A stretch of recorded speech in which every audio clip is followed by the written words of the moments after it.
انسانوں کو مریخ پر بسانے کا پلان، زمین پر ہی مریخ جیسا ماحول تیار، تجربہ کیسا رہا؟ ناسا اور چین 2030 کی دہائی میں مریخ پر انسانوں کو بھیجنے کی منصوبہ بندی کر رہے ہیں۔ اس مقصد کے لیے جاننا ضروری ہے کہ مریخ پر پہنچنے پر انسانی جسم پر کیا اثرات مرتب ہو سکتے ہیں۔ یہی وجہ ہے کہ امریکی خلائی ادارے ناسا نے مریخ جیسے ماحول پر مبنی ایک 3D پرنٹڈ جگہ تیار کی جہاں جون 2023 سے 4 افراد مقیم تھے۔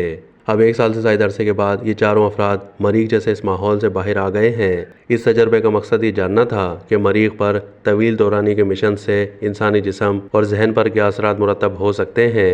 چاروں افراد کو اس جگہ پر 25 جون 2023 کو بند کیا گیا تھا۔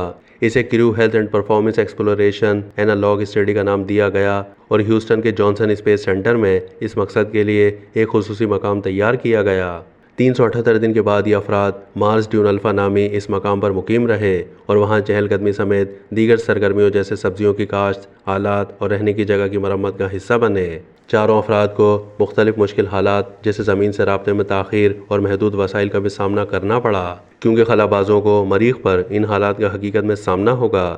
مارس ڈیون الفا 1700 اسکوائر فٹ پر پھیلی ہوئی جگہ تھی جسے 3D پرنٹر سے تیار کیا گیا۔ اس جگہ پر کوارٹرز، کچن، 2 باتھ روم اور دیگر کمرے موجود تھے۔ جانسن اسپیس سینٹر کے ڈپٹی ڈائریکٹر نے اس مشن کے اختتام کا اعلان کیا اور اس جگہ کے دروازے کو کھول کر اندر موجود افراد کا حقیقی دنیا میں خیر مقدم کیا۔ اس طرح کے مزید مشن 2025 اور 2026 میں بھی شیڈول ہیں۔ ناسا کے مطابق ان مشن سے اندازہ ہو سکے گا کہ مریخ پر طویل دورانی کے مشن سے لوگوں کی صحت اور کارکردگی پر کیا اثرات مرتب ہو سکتے ہیں۔